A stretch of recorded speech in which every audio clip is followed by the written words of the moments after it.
दिल्ली में बनी भारतीय जनता पार्टी की सरकार ने हेल्थ डिपार्टमेंट में दवाई और उपकरण की खरीद में 650 करोड़ का घोटाला कर दिया। क्या कोई एक अफसर 650 करोड़ रुपए का घोटाला कर सकता है? क्या ये संभव है?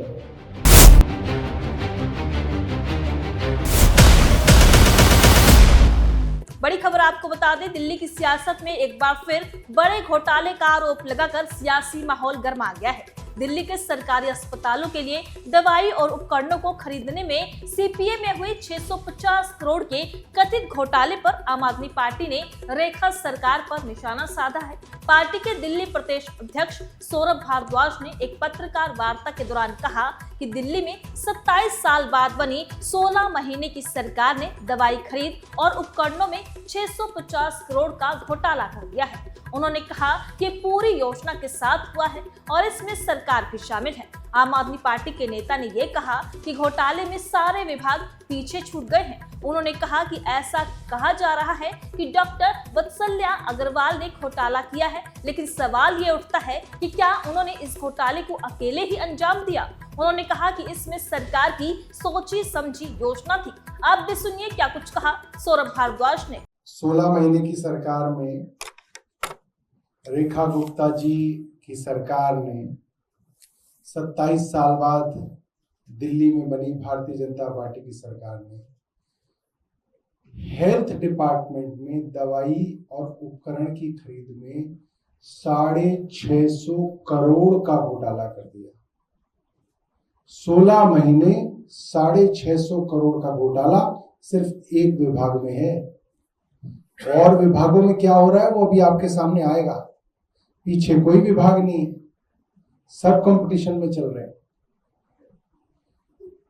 कल से मैं ये देख रहा था कि भारतीय जनता पार्टी के लोग जो इनके सोशल मीडिया के इन्फ्लुएंसर हैं वो इस तरह से दिखा रहे हैं कि ये वत्सला अग्रवाल है, इनकी फोटो, इसने 650 करोड़ रुपए का घोटाला कर दिया। क्या कोई एक अफसर 650 करोड़ रुपए का घोटाला कर सकता है? क्या ये संभव है? आज मैं आपके सामने वो कागज रखूंगा जिससे साफ होगा कि ये घोटाला किसी एक अफसर द्वारा नहीं, सरकार ने पूरी क्रिमिनल कॉन्स्पिरेसी करके ये घोटाला किया। पहले तो ये समझते हैं कि रेखा, ये माफ कीजिएगा, ये वत्सला अग्रवाल जो है ये क्या थी? ये थी DGHS, director general health services, यानी कि CPA, central procurement agency. CPA जितने भी टेंडर करती है उस सब की देखरेख डॉक्टर वत्सला अग्रवाल के अंदर थी, क्योंकि वो DGHS थी। यानी कि जो भी दवाई खरीदी जाएगी, उपकरण खरीदा जाएगा, कुछ भी खरीदा जाएगा, उसका एक सेंट्रल टेंडर दिल्ली सरकार करेगी। अब इसकी शुरुआत कैसे हुई मैं आपको ये बताता हूं। फरवरी 2025 में इनकी सरकार बनी। फरवरी 2025 में इनकी सरकार बनी। जुलाई 2025 की 10 जुलाई 2025 की मैं आपको मीडिया रिपोर्ट दिखा रहा हूं और ये तमाम अखबारों के अंदर रिपोर्ट हुआ कि दिल्ली सरकार ने एक ऑर्डर निकाला कि अब कोई भी अस्पताल अपना कोई भी सामान खुद नहीं खरीदेगा, CPA खरीदेगा, सेंट्रल प्रोक्योरमेंट एजेंसी ही खरीदेगी।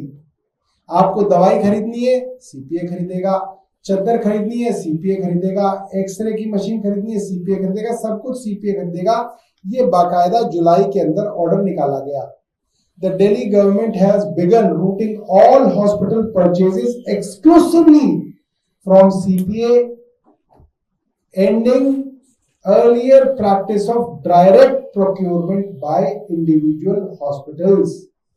अलग अलग अस्पताल जो खुद खरीदारी करते थे उसके ऊपर पूर्णतः रोक लगाई गई सरकार द्वारा और कहा गया CPA इसको खरीदेगा। उसके बाद क्या हुआ? तो सुना आपने, आम आदमी पार्टी के दिल्ली प्रदेश अध्यक्ष सौरभ भारद्वाज ने पत्रकार वार्ता में कहा कि फरवरी 2025 में सरकार बनने के बाद एक आदेश जारी किया गया, जिसके तहत सरकारी अस्पतालों को दवा और उपकरण सीधे खरीदने से रोक दिया गया था और ये जिम्मेदारी सीपीए को सौंप दी गई थी।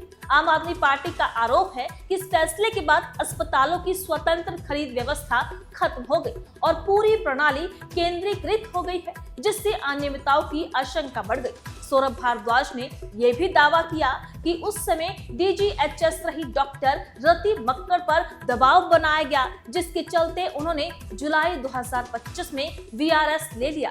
इसके बाद अगस्त 2025 में डॉक्टर वत्सल्या अग्रवाल को डीजीएचएस बनाए जाने पर भी सवाल उठ गए हैं। आम आदमी पार्टी के नेता ने आरोप लगाया कि दवा और उपकरणों की खरीद में भारी गड़बड़ियां हुई।